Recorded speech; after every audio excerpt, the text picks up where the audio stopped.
I'm Buck McKeon. I represent the 25th Congressional District. I'm the chairman of the House Armed Services Committee. This is Adam Smith from Washington. He's a ranking member, the top Democrat on the Armed Services Committee. We left Washington last night. Just got out before the snow. We left a little earlier than we had planned. They de-iced the wings and we got out. We landed last night at Daggett. They took us in helicopters out to Fort Irwin, spent the night there, and then today we got to see troops training that are getting ready to go to Afghanistan. And then we went over to Palmdale, Plant 42. Got to visit with Northrop and Lockheed and see a lot of the things that are happening there. This is a trip that I wanted to do this trip before the election, not knowing even who the ranking member was going to be. In fact, most of the guys ahead of Adam lost their election, and he competed against a couple of other members and prevailed, and we've had lots of visits since. And one of the things, the purpose of this trip is to get a lot of our new members a chance to see what they're doing. We have, I think, 4 or 5 freshmen here. It's their first month in Congress and brand new to the Armed Services Committee, and it gives them a real feel for what's going on. We will go from here tomorrow up to the Mountain Warfare Training Center up in the Sierras up above Bridgeport. And after seeing Marines training up there in the cold weather, we will fly up to Adams District and see some things up there. And Adam, why don't you tell us what we're going to see up there? Absolutely. First of all, I want to thank Buck for his leadership in the Armed Services Committee, and he's done a great job of reaching out to me from the moment the election happened. You know, the great thing about the Armed Services Committee is it is all, about 90% of what we do is bipartisan. We're trying to work together to do our best to provide for the national security and for our troops. But Buck has really done the work of reaching out to me and reaching out to our entire caucus on our side of the aisle, which I think bodes well for our ability to work together on these issues going forward. So I appreciate that, and I appreciate the opportunity to come visit your district. I've not had the opportunity to be here before, and certainly Fort Irwin was just outstanding. To see the training that they're doing, the preparation that they're giving for our forces before they go in theater. They're doing great work out there. General Abrams is doing a tremendous job, and it certainly was very educational for me. And as Buck mentioned, we have a lot of some of the newer members on the committee out as well. I'm sure it was helpful for them. And then when we go up to my district in the state of Washington, we're going to go to Joint Base Lewis McChord, which is a combined Air Force and Army base, McChord Air Force Base, primarily airlift, C-17s. And then Fort Lewis is the home of the 1st Corps and also the home of 3 of the Stryker brigades, as well as a variety of different other things. But that's going to be our main focus. So it's been a great trip. I've learned a lot, and like I said, most importantly, it helps Buck and I develop our working relationship, and also with the other members of the committee. We've got a total of 9 of us along. 9 of us. So it's a chance to get to know each other. Back in Washington, D.C., we're going 1,000 different directions all at the same time. As I say, I've got a lot of relationships which amount to, hey, how are you?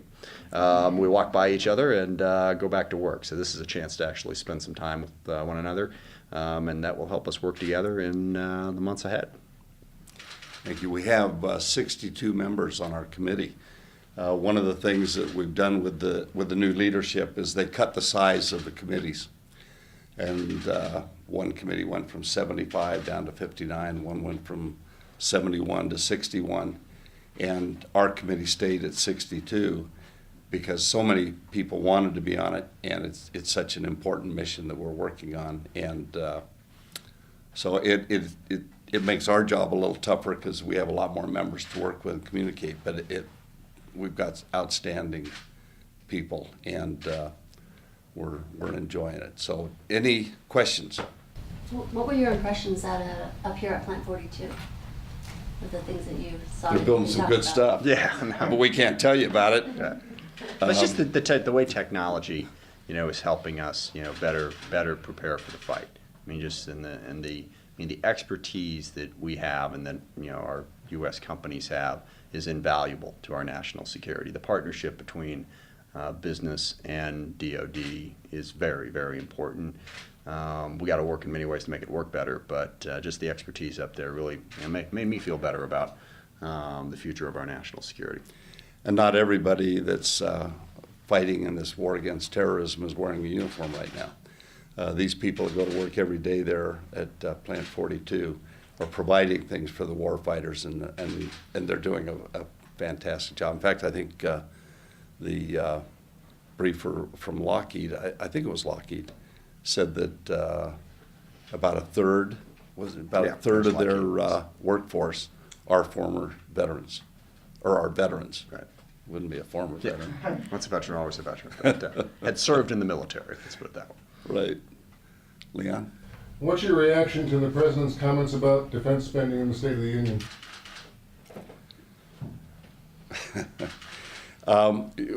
You know, our financial state as a country is dire. We have a big debt, and no one person, administration, or Congress is to blame. This has been building for a long time, but it's come to the point where it's really out of hand, and so I think it's a result of the last election. We have 87 Republican freshmen, most of whom came to Congress with the idea that they got to cut, and some of them are saying we got to cut everything. And the defense secretary has been really working on, for the last almost year, has been asking the chiefs to come up with $100 billion of savings out of the Defense Department, and then he would let them keep that money to modernize and buy things that we need more. And he's been cutting programs, saying that other programs that we should look at would be better. The president basically talked some of the same language, but when we had a briefing from the secretary a few weeks ago, he came in and we thought he was going to talk in detail about the $100 billion, but he also added another $78 billion. So instead of having minimal growth for the next few years in the defense, he's talking about cutting it and then having no growth for 3 years, and then cutting the size of the force. Now, my feeling is I think you have to be very careful in cutting defense. I've seen us cut back after every war. Now, I wasn't here for the Revolutionary War, but I mean, since World War II, when I was a very, very young baby, we cut back after World War II. We cut back after Korea. We cut back after Vietnam. So that our modus operandi seems to be, don't be prepared for the next one. And this will be the first time I've seen us cut the kind of cuts that are being talked about while we're fighting 2 wars. So I think we have to be very, very careful. People have asked me, where are you on this program or that program? I haven't taken any position other than I think we need to make sure that our warfighters have all the things they need to carry out their missions and return home safely. And I'm sure we're totally in sync on this.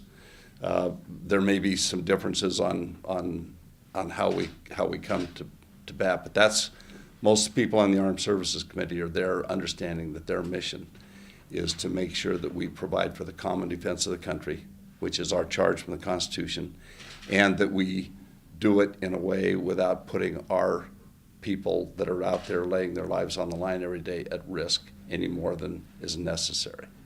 So, Adam, maybe... I have a lot more to say about that. I mean, whatever the requirements of the mission that we decide the military is going to serve, it's our obligation to make sure they have the equipment and the funds and resources they need to do that. I do think there is some room in the defense budget for savings and efficiencies that won't harm our national security. Certainly, we've had a devil of a time with our acquisition programs for the last 10 years. We can certainly get more money, or more for our money in that area. So I applaud Secretary Gates for diving in and trying to find savings. If we can find savings, we need to. And I think, Buck's right. The class that has come in, a couple of the members mentioned it today. We have several freshman Republicans along on the trip. They said, we got elected to get the budget under control. They are definitely mindful that that is their chief focus. Yeah, I think the taxpayer dollar is sacrosanct. I don't think $1 should be wasted. If the Pentagon's wasting money, we should eliminate that. But I just think we have to be very judicious about how we do it and very careful about where the cutting is. For instance, we definitely wouldn't want to cut any money that's going for training, like we witnessed today. So I mean, we're going to be starting immediately the budget process, the hearing process, to write our defense bill. We've been given a timeline, and we need to be able to have our bill written in committee. Our subcommittees do a lot of the work, and then we come in right at the end for the things that we have to do in the full committee level.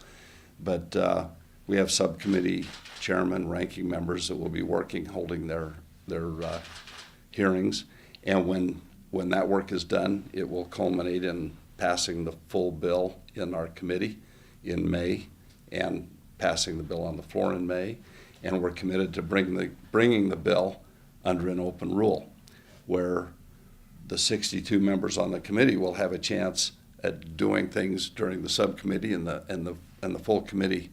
But the other members of Congress also have the opportunity, and when we get to the floor, everyone is elected, and they should all have a chance to participate in the process. And that's what our plan is. So With that, I have to roll. But thank you very much. thank you. Thanks, Buck.